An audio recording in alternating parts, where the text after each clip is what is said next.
Assalamualaikum warahmatullahi wabarakatuh. Halo teman-teman semua, selamat datang untuk mahasiswa-mahasiswi baru Setia Muhammadiyah Jakarta.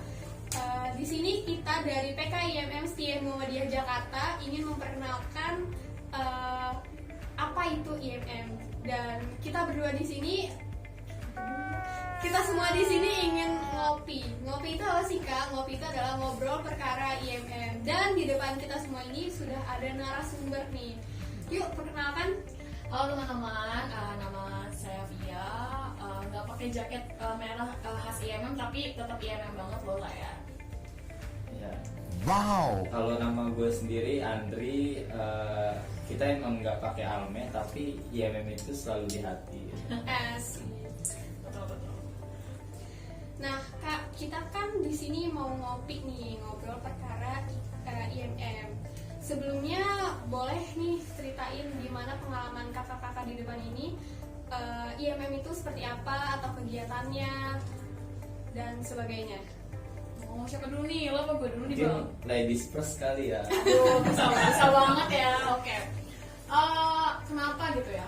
Kenapa sih milih IMM gitu? IMM tuh organisasi yang kalau misalkan sejenjangnya gue bisa dapat 2 almet loh guys. Satu pasti guys kalian bakalan dapat almet dari kampus, satunya lagi dapat almet dari IMM kayak yang dipakai sama Kak Syifa.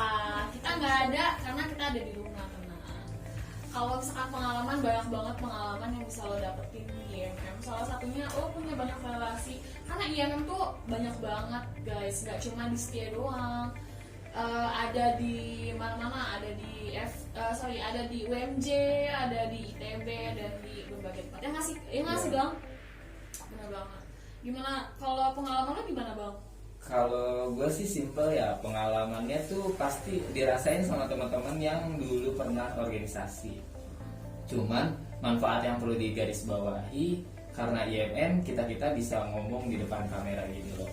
Jadi kita dulu tuh dingin banget sama kamera ya. Bahkan sekarang juga sebenarnya lagi ini sih karena ada AC aja, ada AC. Jadi kita nggak kegerakan, nggak kepanasan. Sebenarnya lagi panas dingin. Cuman itulah organisasi mengajarkan kita untuk berbagai peran gitu. Saat kita perannya di organisasi harus begini ya, seperti ini gitu. Kita bisa ngomong lancar. Terus tentunya di IMM juga, kalau di PTN ya, kita kan perguruan tinggi Muhammadiyah ya, kampus Muhammadiyah. IMM tuh justru kedudukannya lebih tinggi gitu dibanding organisasi-organisasi lain. Dan mungkin ada berpandangan kali ya, IMM itu cuma ngaji doang gak sih? Nah ya benar. Saya gue sebenarnya banyak banget yang bilang IMM tuh ngaji mulu ya Kak, gara-gara ikatan mahasiswa Muhammadiyah gitu ya. Padahal enggak loh teman-teman. IMM tuh ada diskusinya, kita juga sering jalan-jalan keluar kayak apa yang namanya tafakur alam ya kalau nggak salah. Terus juga kita bisa main ke komisariat lain, terus kayak ngebangun persahabatan, terus juga bisa kayak ke museum-museum untuk belajar tentang sejarah. Sebenarnya IMM tuh luas guys. Nah, di IMM juga bisa dapat secara pengetahuannya, terus kesosialannya tuh kita dapat gitu. Kita mau ngadain baksos, misalkan ada banjir, kita bisa turun. Terus keagamaannya juga dapat. Pokoknya IMM tuh dunia akhirat lah, masya Allah banget. Amin ya Allah. Udah masuk ke semuanya ya. Ya, aja banget ya. Kayak Kak Syifa, gimana nih pengalamannya ber-IMM? Gak cuma kakak Irfan, gimana kalau Kak Syifa gimana sih pengalamannya ber-IMM? Jujur kalau saya sendiri ya sudah masuk ke 2 tahun ada di IMM itu, perubahannya banyak banget gitu. Mulai dari relasi saya, IMM itu nggak cuma di STMJ, betul ya yang tadi.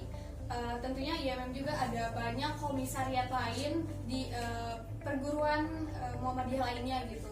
Dan juga IMM ini ada cabang guys, cabangnya juga ada dari Jakarta Pusat, Jakarta Timur, Barat, dan di Jogja pun ada gitu. Jadi kita benar-benar mengenal banyak, atau relasinya tuh banyak banget gitu. Saya juga punya teman di beberapa komisariat lain yang tadinya kita tuh bisa bertukar pikiran tentang IMM atau tentang hal lain. Dan juga benar tadi kata Kak Via, kita juga sering ngobrol atau diskusi tentang segala hal, tentang hidup, IMM atau apapun gitu. kalian juga nggak usah terlalu kaku banget gitu ya. IMM itu benar-benar open banget, kalian mau cerita apapun itu kita masuk gitu, nggak cuma ngaji doang tapi pengalaman lainnya juga kita dapat banget gitu sih. Itu kayak pengalaman singkat-singkat kan buat kalian nih yang belum pernah berorganisasi di sekolah-sekolahnya, mungkin mau mulai untuk nge-show up diri, belajar ngomong, masuk di IMM gitu. Cobain masuk IMM karena ya testimoninya ya teman-teman, masuk IMM tuh dari yang pendiam, ih Kak aku jadi bisa ngomong sekarang. Bukan maksudnya bukan dari gagu ya teman-teman, tapi itu maksudnya kayak dari yang pemalu sedikit bisa nge-public speaking gitu. Jadi kayak kalian tuh ya udah bisa mulai untuk nge-showing diri gitu loh. Tapi banyak ngomong gimana tuh? Kalau banyak ngomong itu siapa tahu kan di selanjutnya kalian jadi artis ibu kota ya masih bisa. Tapi kalau menurut gue banyak ngomong nggak apa-apa selagi bermanfaat ya nggak sih? Nggak banyak ngomong nggak bermanfaat itu juga penting juga sih, karena siapa tahu ya kalimat kalian ini dia sering gibah. Gibah itu kalau bahasa gaulnya sekarang FGD guys. Kita harus FGD ya. FGD apaan tuh? Fokus group discussion, itu bagus banget. Gitu ya, bukan gibah sekarang namanya FGD teman-teman. Baca. Iya kan tentang kakaknya Sharpie gitu ya. Belum tentu kita nggak bisa gaul teman-teman. Kalian nggak tahu aja. Ini dia anak jaksel teman-teman. Literally ya kan. Sebenarnya banyak sih kalau ngomong soal pengalaman di IMM ya. Banyak banget. Udah nggak bisa disebutin satu persatu. Terlalu banyak yang keren-keren ya bang ya. Paling kalau mau ngerasain kayak kita, coba aja join dulu gitu. Sama kakak-kakaknya insya Allah friendly semua. Terus ganteng-ganteng, cakep-cakep ya. Masya Allah. Nah, cakep-cakepnya itu juga sebatas cakep-cakep. Relatif ya teman-teman. Kecuali saya sih. Astagfirullah. Aduh. Lanjut yuk. Oke. Mungkin hal-hal apa sih yang benar-benar berkesan untuk kakak-kakak nih, acara-acara IM atau orang-orangnya atau apapun terserah bebas. Kalau tadi dari saya, sekarang dari sebelah saya ya, masa ya sosial media sports nggak ada kayak gitu, udah emansipasi bang. Oh, iya. Sekarang udah gender tuh udah nggak perlu ya. Setara. Oke. Tadi hal-hal yang berkesan ya. Kalau di zaman gue sih semua kegiatan berkesan ya. Karena apa? Dari sebuah kegiatan itu juga kita tuh memunculkan kekompakan, chemistry tersendiri gitu ya. Tadinya kita nggak kenal antar jurusan, tapi kita jadi saling kenal. Terus dari kegiatan itu tuh kita juga bisa, kalau IMM kan erat banget ya silaturahimnya ya. Kalau setiap kegiatan kita selalu ngundang alumni, dia tuh meskipun udah alumni tetap aja gitu hatinya akan tetap selalu IMM. Jadi kalau untuk kegiatan itu justru ajang silaturahim kita lintas generasi banget gitu. Dari saya misalkan saya zamannya tahun 2000-an, alumni tahun 80 atau 90 itu masih sering hadir, itu yang berkesan gitu, dimana kita kenal gitu, yang tadinya nggak kenal sama si A jadi kita kenal jadi kenal sama si A. Terus banyak banget sih tentunya apalagi saat mengadakan festival ya. IMM juga pernah mengadakan perlombaan gitu antar se-Jakarta gitu. Pas misal mungkin di sini ada yang mantan sekolahnya dari Taman Siswa, dulu Taman Siswa pernah menang di kompetisi IMM gitu. Pokoknya banyak banget lah berkesan, nggak bisa diungkapin satu persatu gitu. Mungkin kalau dari gue tuh nggak beda jauh lah ya. Tetap pengalaman paling besar adalah dapat kegiatan. Kita kalau mengadakan kegiatan, of course kita punya relasi, terus juga kita bisa ketemu sama banyak orang, sama alumni-alumni yang tadinya kita nggak kenal terus jadi kenal gitu ya. Terus dalam semua kegiatan pasti itu tuh buat kita belajar misalkan ketua pelaksana belajar untuk memimpin, terus bendahara pelaksana bempel ya belajar untuk ngurus keuangan dan lain sebagainya teman-teman. Jadi masing-masing kegiatan itu pasti punya punya itu sendiri lah, punya kesan tersendiri, dan saya yakin ketika IMM kegiatan itu bisa sekalian membantu kita untuk berproses teman-teman gitu. Nah, aku mau tanya lagi nih kakak gitu ya. mungkin dari teman-teman semua di sini tuh takut gitu ya untuk masuk ke organisasi karena ribet, atau mungkin kak aku takut bentrok nih jadwal kuliah, jadwal di rumah sama jadwal organisasi.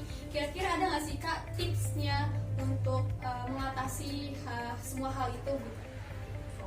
Itu kayaknya lumrah ya kak ya. Kayak misalkan pasti paling basic kalau kalian nggak mau ikut organisasi, alasan paling sangat paling adalah nggak bisa ngatur waktu kak, nggak diizinin sama orang tua kak. Aduh guys please, itu basi banget.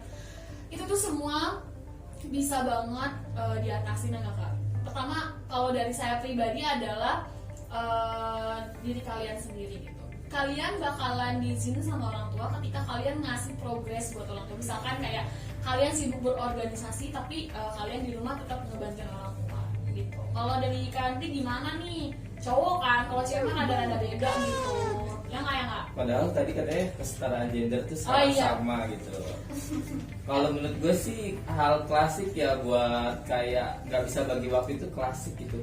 Kalau nggak bisa bagi waktu, nggak mungkin kita bisa tidur gitu. Itu sih mindset gue yang gue tekanin di situ gitu. Kalau kita nggak bisa bagi waktu, kita nggak mungkin bisa makan, bisa minum, bisa tidur, ya nggak sih? Bisa chatting. Iya, bisa main HP, bisa video call sama pacar gitu. Aduh.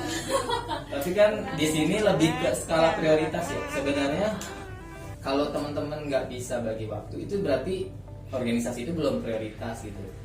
Ya organisasi nggak nuntut buat prioritas sih. Gue juga nggak mau memprioritaskan organisasi. Banyak prioritas gue harus lulus tepat waktu, gue harus kuliah berprestasi, minimal IPK harus cum laude. Itu kan udah jadi tujuan pada umumnya gitu. Cuman di sini gue ada saatnya bagi waktu. Misal kalau kuliah aja cuman Senin sampai Jumat, organisasi kan nggak mungkin tiap hari, itu seminggu sekali. Masa ya sih nggak bisa dibagi waktunya gitu. Lebih ke skala prioritasnya aja sih. Kalau misalnya prioritas kita cuma tidur makan, hal kayak gitu tuh jangan dibiasain gitu. Itu bad habit banget gitu. Nah kita sudah saatnya nih, kita mahasiswa harus bikin pergerakan baru, terus kebiasaan baru yang tadinya kita bangun mungkin sholat subuh 5:30. Nah, kita harus lebih pagi lagi, bahkan sebelum sholat subuh kita harus sholat tahajud dulu gitu. Itu kan bentuk perubahan diri gitu kan. Paling itu sih ya. Pada umumnya, bukan soalin sih, itu yang gue tekanin sama diri gue sendiri gitu pada saat gue transisi dari SMA ke kuliah gitu ya. Sampai pada saatnya gue bisa ngomong seperti ini ya, berbicara apa pengalaman gue gitu, bisa bagi waktu. Iya, benar banget teman-teman. Jadi benar sih kata Bang Andri, kayak skala prioritas plus rasa nyaman kalian. Ketika kalian mau join ke organisasi, kalau lo nyaman di organisasi itu, gue jamin banget lo bakalan rela nyisihin waktu lo buat ke organisasi itu. Kayak Bang Andri tuh sibuk guys, sibuk banget, gila, wah, jam terbang banget. Tapi beliau tuh ya masih mau dipanggil sama adik-adiknya kalau untuk ngisi acara atau sekadar Bang kita mau diskusi nih, Bang Andri tuh siap guys gitu. Itu yang namanya udah senyaman itu sama organisasi. Wow. Nah, kita aja tuh bisa ya nggak Bang? Saya bisa ngejabat di semester 8 yang literally bareng sama skripsi. Itu bisa gimana kalian masih maba guys. Jadi gimana? Kita nunggu mereka banget lah ya. Iya. Kita tunggu nih maba-mabaku, anjay. Untuk kita tunggu mau. Yang kupu-kupu Ayo. bisa mulai jadi apa ya, kuliah apa? Oh, bisa mulai jadi kura-kura. Kura-kura. Dari kupu-kupu bisa langsung kura-kura guys. Oh bisa juga kuda-kuda kuliah dagang, karena di IMM ada kewirausahaan Oh ya. iya betul. Yang hobi dagang bisa banget nih jadi nanam modal, nanam dagangannya atau minta jualin ke IMM, suruh aja kakak-kakaknya, nggak apa-apa. Gak apa-apa, nanti kita tampung. Kan kita bagi komisi, saya 90, kamu 10% gitu. Agak nggak seimbang ya. Gitu teman-teman, so kita bakalan nunggu kalian banget nih buat join sama IMM, buat ngobrol-ngobrol lebih lanjut lagi. Atau setelah ini ada apa sih kak? Kegiatan IMM itu paling dekat apa ya? Kita nanti ada Mas Tama, juga ada DAD. Nanti di DAD kita bakalan seru-seru nih keluar kota nih teman-teman. Wow. Buat kalian yang baru masuk, udah pusing banget nih ya, butuh refreshing ya kan. Kita nanti bakalan keluar kota bareng-bareng nih teman-teman. Kalau keluar negeri nggak bisa lah. Ke Kanada ya. Siap-siap nanti kita keluar negeri insya Allah ya. Gitu, jadi yang paling dekat adalah Mas Tama teman-teman. Jadi kalau kalian kurang puas nih ngebahas tentang IMM, kayak masih kepo, bener gak sih dia itu cuma ngaji-ngaji doang, fix kalian harus datang ke Mas Tama guys. Ih gila. Nggak biar nggak dikira peres. Lebih baik kunjungin IG IMM aja apa Oh, iya. namanya. Klik di @PKIMSTMJ. Di bio-nya itu ada beberapa link. Kalian bisa klik linknya itu. Nanti ada YouTube-nya IMM, ada webnya IMM, dan ada link for pendaftaran IMM. Yuk buruan Oke, nanti klik linknya. nanti kita minta aja sama kakaknya ya, nanti di bawah sini, di atas sini atau di depan saya gitu ya, nanti ada buat Instagramnya IMM gitu ya, biar terkenal lah IMM. Atau mau nomor kita juga bisa tulis di komentar Iya. YouTube ya. Ya nanti komen Zoom kalian tulis aja mau nomornya Bang Andri, mau nomornya ke Bang Kavia gitu tuh bisa. Gitu ya teman-teman. Oke, Kayaknya ngopi kali ini disudahi dulu ya teman-teman. Buat kalian yang masih kepo tentang IMM, boleh banget hubungi kita di IG IMM yaitu @PKIMSTMJ. Nanti kita bakalan lebih tahu banyak di situ. Atau kalian bisa daftar aja di form. Nanti kita bakalan hubungin kalian semua. Oke. So, jangan insecure, mari glow up bersamaku teman-teman. Oke, kasih Pak. Wassalamualaikum warahmatullahi wabarakatuh. Billahi fisabilillah. Wassalamualaikum warahmatullahi wabarakatuh.